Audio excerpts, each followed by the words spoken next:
दोस्तों नमस्कार। समाजवादी मुलायम चैनल में आपका स्वागत है। शिक्षक दिवस के अवसर पर क्या बोले प्रोफेसर फिदा हुसैन अंसारी जी, सुनिए आप। दोस्तों यदि चैनल पर पहली बार जुड़े हैं तो आप चैनल को सब्सक्राइब कर लें। को जोड़ते हैं और यहाँ शिक्षकों की जब मीटिंग होती है तो बड़े बड़े हाई लेवल के बुद्धिजीवी जमा होते हैं और यहाँ भी हमारे बीच में प्रोफेसर, शिक्षक, अच्छे से अच्छे लोग जमा हैं जिनसे सीखने को मिलता है। तो आज के दिन सारे देश में और दुनिया में भी शिक्षक दिवस के रूप में हम इसे मनाते हैं और सर्वपल्ली राधाकृष्णन जी को हम याद करते हैं और उनके बारे में सारी उनकी जीवनी सब हमारे पूर्व वक्ताओं ने बताई। नई चीज बताने की ये है कि यहाँ किसी ने उन्हें देखा नहीं होगा। जो नई चीज हमारे पास बताने के, जब हम स्टूडेंट थे बचपन में सीतापुर पढ़ते थे तो प्राइम मिनिस्टर या प्रेसिडेंट बड़े बड़े लोग आते थे तो स्टूडेंट्स तिरंगा झंडा लेके उनका स्वागत करते थे। तो सीतापुर में एक बहुत बड़ा हॉस्पिटल था, एशिया का सबसे बड़ा आई हॉस्पिटल था। वो आई के चेकअप के लिए वहाँ आए थे, तब हमने उन्हें देखा था। बिल्कुल जैसी ये तस्वीर उनकी लगी रहती है, वही गोल्डन फ्रेम का चश्मा और वो सब चीज़ें हमने देखी थी, वही पगड़ी वो देखी थी, हमें आज भी याद है। तो इतने महान, जिनका शिक्षा में बहुत योगदान, जिनके अच्छे विचार थे और उनका ये कहना था कि दुनिया में जो देश और जो समाज पिछड़े हैं सिर्फ इसलिए पिछड़े हैं कि उन्होंने शिक्षा की उपेक्षा की है और शिक्षा का या तो मौका नहीं मिला है या शिक्षा को तरजीह नहीं दी और शिक्षा का प्रसार किया। और आज हम लोग सारे लोग जानते हैं, गांव का गरीब भी जानता है, गैर पढ़ा लिखा जानता है कि अगर हम शिक्षित हो जाएंगे, वो लोग शिक्षित हो, आपका समाज शिक्षित हो जाएगा तो हम आगे निकल जाएंगे। तो बड़ा योगदान है शिक्षा के क्षेत्र में। और शिक्षकों का क्या रोल रहा है आज़ादी की लड़ाई में? जाने कितने शिक्षकों ने हंसते हंसते फांसी के फंदों को चूमा है और जंग आज़ादी में बहुत बहादुरी से लड़ाई लड़ी है, तब देश आज़ाद हुआ है। नेताजी भी शिक्षक थे, जैसे बताया, तो हम लोग भी सुनते थे शिक्षक है नेताजी हैं, तो हम सैफई गए थे तो वहाँ एक साइकिल रखी थी, तो वहाँ घर के लोगों ने बताया था नेताजी इसी साइकिल से करहाल जैन इंटर कॉलेज में पढ़ाते थे, इसी साइकिल से जाते थे। तो हम लोगों को अजीब सा लगता थे, इतना अच्छा लगता था कि हमारे नेताजी शिक्षक हैं। और गुरुओं का सम्मान उन्होंने बार बार कहते थे, गुरुओं का सम्मान करो, और उसका उन्होंने नज़ीर पेश की, प्रेसिडेंट पेश किया उन्होंने।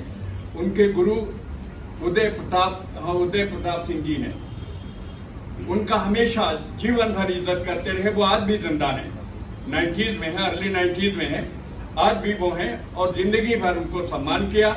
अपनी सीट जहाँ से मैनपुरी से लड़ते थे वहाँ लड़ा के MP बनाया, कई बार मेंबर पार्लियामेंट बनाया और जिंदगी भर उनका सम्मान किया। वही संस्कार उनके बेटे, उनके लायक बेटे अखिलेश जी में है, वो भी उनका भी सम्मान करते हैं और गुरुजनों का सम्मान करते हैं। तो हमारी पार्टी में ये एक विरासत में शिक्षकों का सम्मान है और आज सारे देश में शिक्षकों के सम्मान का दिवस है। बच्चे इतना खुश होते हैं, त्योहार के रूप में मनाते हैं। हमने भी 42 साल पढ़ाया है और आज भी हम पढ़ाने जाते हैं। यहाँ CB गुप्ता PG कॉलेज में अकाउंटिंग पढ़ाने जाते हैं अपनी तरफ से। आज भी हम, कल भी क्लास 1-1.5 घंटे का लिया।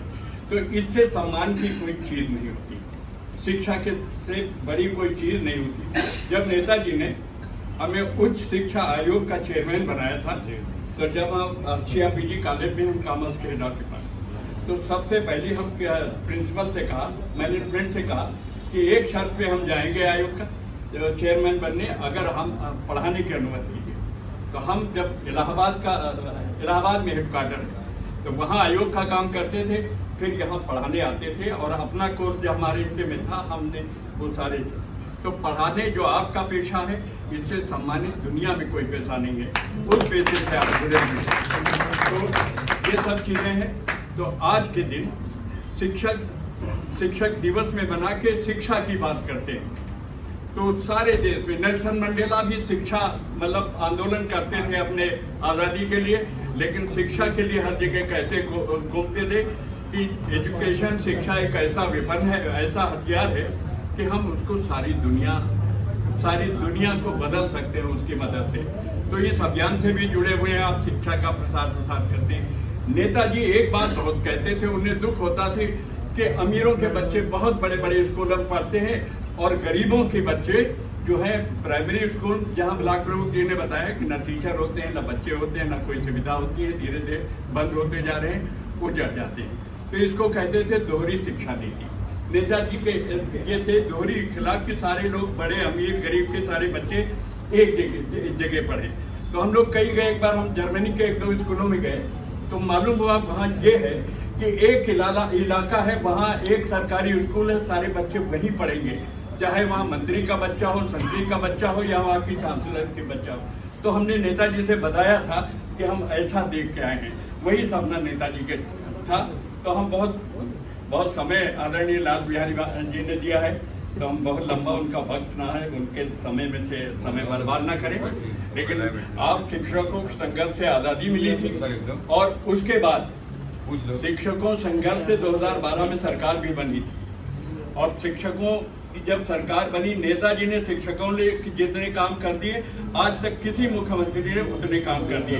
अब हमारे साथ बड़ा चैलेंज है कि कम्युनल फोर्सेस और ये जो तंग नजर लोग हैं, इनको सत्ता से हटाना है, अपनी सत्ता लाना है अखिलेश जी के नेतृत्व में। तो आप सब लग जाएंगे, सारे लोग लग जाएंगे, तो आप लोग, हर टीचर का बड़ा सम्मान होता है, हजारों लोगों का पढ़ा चुका होता है, वो अगर उनसे कह दे तो वो जो है बात मानते हैं और आपके साथ वोट देंगे। तो हम ये उम्मीद करते हैं आपका सबका संघर्ष और सब मिलजुल के, और तो हमारी जो 27 में हमारी सत्ता आएगी, अखिलेश जी मुख्यमंत्री बनेंगे और हमारे सारे काम हैं, हमारे लोगों पे जो जुल्म हो रहे हैं वो जुल्म बंद होंगे। और आज हम ऐसे ही हल्का फुल्का आपका स्वागत कर रहे हैं, और जब सरकार बनेगी तो आप कैबिनेट मिनिस्टर बन के आएंगे।